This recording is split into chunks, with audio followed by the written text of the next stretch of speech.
आदिवासी फासे पाटील समाज संघटना अमरावती महाराष्ट्र राज्यातर्फे फासे पाटील समाजासाठी आम्ही समाजाचा विकास झाला पाहिजे यासाठी थोडेसे प्रयत्न करीत आहोत। पारधी पॅकेट 2007 पासून सुरू आहे, तरी अद्यापही माझा समाज पुलाखाली दिसतो तुम्हाला। मी म्हणतो दरवर्षी 2 करोड 3 करोड 4 करोड 5 करोड हे जे इतके पैसे हे 19 18 19 वर्षाचे झाले, एवढ्या वर्षांपासून पैसे भेटत आहे, त्याचा विकास गेला कुठे?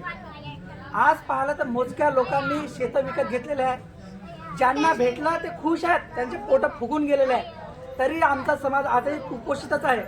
कोंबड्यांचे पख खातात लोक, मटण खायची त्यांची ऐपत नाही आहे साहेब।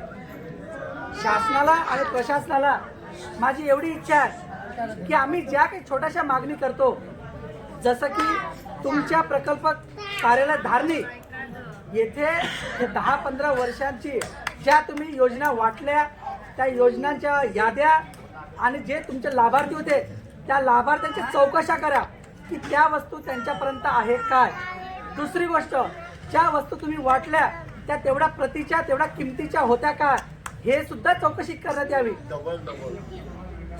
प्रशासनाला आमच्या एवढ्या मागणी आहे की तिथे 2-4 कर्मचारी आहेत जे मनमानी करतात, जे आमचे लोक इथून 160 किलोमीटर जातात आणि 160 किलोमीटर येतात।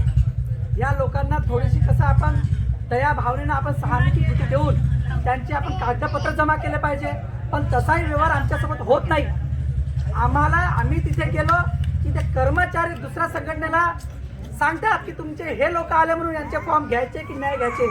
मला सांगा, तिथे कर्मचारी बसलेले आमच्या समाजाचे आहे का? नाही आहे ना। मग आम्ही थोड्याशाच आमच्या मागण्या आहे की ह्या चौकशा 2-4 झालेल्या पाहिजे। आम्ही इथून नाशिकपर्यंत मंत्रालयापर्यंत गेलेलो, तुम्ही खोट्या चौकशा दिल्या, त्या चौकशीवर का निघाले नाही? तुम्हाला सबूत पाहिजे, सबूत माझ्याकडे आहे। तुम्ही दिलेल्या बकऱ्या माझ्याजवळ आहे, तुम्ही दिलेल्या ऑटो माझ्याकडे आहे, तुम्ही अपंग व्यक्तींना दिलेल्या गाड्या सुद्धा माझ्याजवळ आहे। तुम्हाला जर शासनाला सबूत पाहिजे, सबूत द्यायला मी तयार आहे। आमची एक इथं सगळ्यात मोठी मागणी आहे, आमचा समाज फुटपाथवर आता पुलाखाली जातो, त्यांना सगळ्यात पहिले घरकुलं द्या, जमिनीचे पट्टे वाटप करा, गौरक्षण द्या, सीबीआय चौकशी सुद्धा करा।